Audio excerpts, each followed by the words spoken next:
Good morning students. कल हमने electrostatics के कुछ टॉपिक्स पढ़े थे, चार्ज की कुछ प्रॉपर्टी पढ़ी थी, ठीक है। कॉन्टिन्यूस चार्ज डिस्ट्रीब्यूशन पढ़ा था। आज हम हमारा अगला टॉपिक लेके आए हैं। आज सिर्फ दो ही टॉपिक कराएंगे। One is the coulomb law and second is the difference between charges and mass. पहला हमारा जो टॉपिक है कूलम्ब लॉ, वो बहुत ही इंपॉर्टेंट है, लगभग हर बार पेपर में आता है। कूलम्ब लॉ,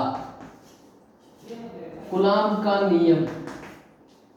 कूलम्ब लॉ ने क्या बताया?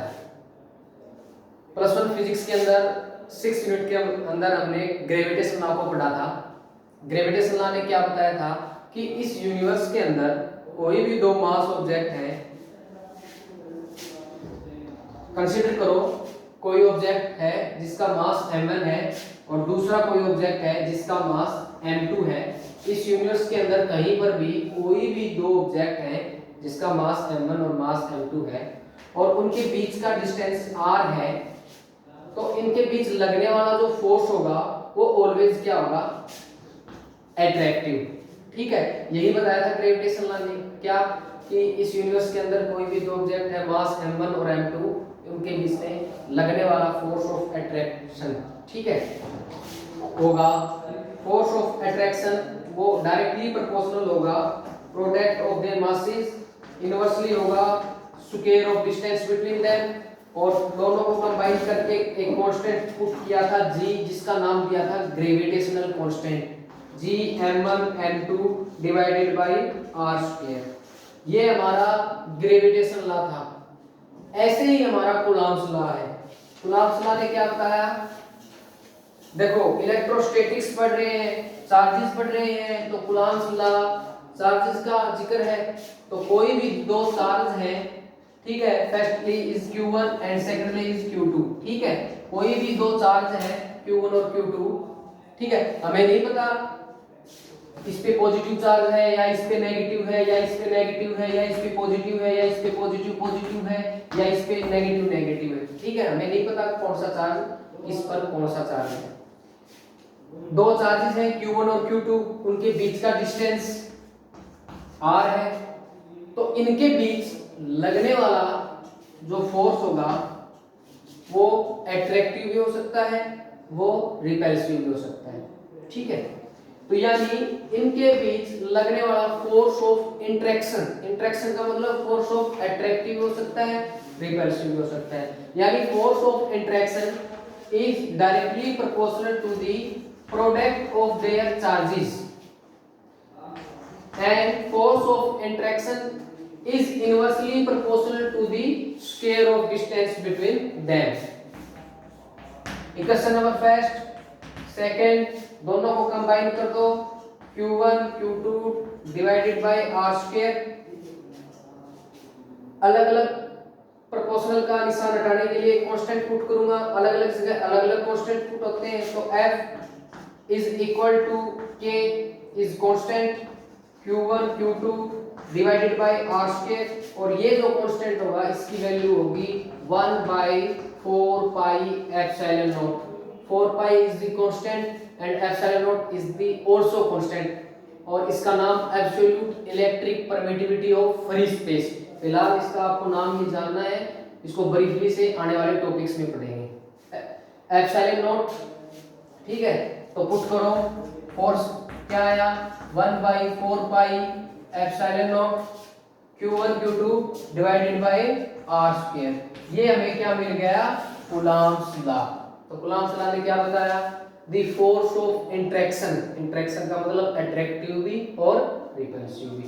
The force of interaction is directly proportional to the product of their charges and inversely proportional to the square of distance between them. ये कूलम्ब लॉ ने बताया। फिर इसका मैथमेटिकली करना है, इसका सॉल्यूशन करना है, ठीक है। 1 बाई 4 पाई एप्सिलॉन नॉट क्या है? कांस्टेंट, और इसका वैल्यू जो होगा न्यूमेरिकली कांस्टेंट वो कितना होगा? 9 मल्टीप्लाई 10 की पावर 9। एप्सिलॉन नॉट भी एक कांस्टेंट है, absolute electric permittivity of free space, इसका वैल्यू वैसे अलग होता है 8.85 मल्टीप्लाई 10 की पावर -12। और कई कई बुक्स के अंदर क्या दे रखा है 8.87 मल्टीप्लाई 10⁻⁻12, ये हमारा कूलम्ब्स लॉ है। ठीक है, अब आगे हम बढ़ते हैं, चार्ज और मास के बीच क्या डिफरेंस होता है। ठीक है, चार्ज मैंने कल बताया था फिजिक्स की एक इंट्रिंसिक प्रॉपर्टी है चार्ज, लेकिन एक्चुअल में चार्ज होता क्या है, कई कई बार आपने एक्सपेरिमेंट करके देखा होगा, कोई बलून है उसको कागज के टुकड़ों के पास अगर मैं लेके जाऊं तो वे कागज के टुकड़े उसके पास नहीं चिपकते। अगर उसी बलून को मेरे एयर के अंदर अगर मैं रगड़ूं और फिर उन कागज के टुकड़ों के पास लेकर जाऊं तो वे कागज के टुकड़े उसके अंदर चिपक जाएंगे। यानी कि किसी भी मटेरियल की वो प्रॉपर्टी है चार्ज जो फोर्स ऑफ अट्रैक्शन को क्या कर देती है, बढ़ा देती है, यही चार्ज कहलाता है। ठीक है, अब हम देखो चार्ज भी एक इंट्रिंसिक प्रॉपर्टी है फिजिक्स की और मास भी एक इंट्रिंसिक प्रॉपर्टी है फिजिक्स की, तो इनके बीच का जो डिफरेंस क्या है फिर वही डिफरेंस पढ़ेंगे। इंपॉर्टेंट है, पेपर में भी आता है, अच्छे तरीके से पढ़ लेना। अगर किसी भी प्रकार की कोई भी दिक्कत आती है तो YouTube चैनल के अंदर कमेंट करके पूछ सकते हो। ठीक है, कोई भी 5-4 डिफरेंस पढ़ते हैं चार्ज और मास के बीच। देखो पहला डिफरेंस क्या है, चार्ज पॉजिटिव भी हो सकता है, नेगेटिव भी हो सकता है और जीरो भी हो सकता है। ठीक है, ये तो पढ़ ही लिया। Two type of charge, one is positive and other is negative. और जीरो कब होगा, जब equal number of positive charge है, equal number of negative charge है, तो टोटल कितना हो गया, जीरो। मास हमेशा क्या मिलेगा, पॉजिटिव, शुरू से ही पढ़ते आ रहे हैं, मास can not be zero, mass can not be negative, mass can only positive quantity. ये है फर्स्ट डिफरेंस। दूसरा डिफरेंस क्या है कि चार्ज जो है वो वेलोसिटी के ऊपर डिपेंड नहीं करता, does not depend upon velocity, does not depend velocity. लेकिन मास जो है वो किसके ऊपर डिपेंड करेगा, वेलोसिटी के ऊपर डिपेंड करेगा। दूसरा डिफरेंस ये, बताओ समझ में आया कि नहीं आया। तीसरा, कूलम्ब्स लॉ के अंदर हमने क्या पढ़ा, किसी भी दो चार्जेस के बीच जो फोर्स लगेगा वो कौन सा हो सकता है, अट्रैक्टिव भी हो सकता है और रिपल्सिव भी हो सकता है। ठीक है, लेकिन ग्रेविटेशन लॉ के अंदर हमने क्या पढ़ा, कोई भी दो मास ऑब्जेक्ट है तो उनके बीच जो फोर्स लगना वो हमेशा क्या लगेगा, अट्रैक्टिव। बताओ समझ में आया कि नहीं आया। तीन डिफरेंस हो गए। चौथा डिफरेंस देखो, चौथा डिफरेंस क्या है, अगर किसी ऑब्जेक्ट के पास मास है तो जरूरी नहीं कि उसके पास चार्ज हो, लेकिन किसी ऑब्जेक्ट के पास चार्ज है तो उसके पास मास भी है। ठीक है, तो charge can not exist, charge can not exist without mass, लेकिन mass can exist without charge, mass can exist without charge.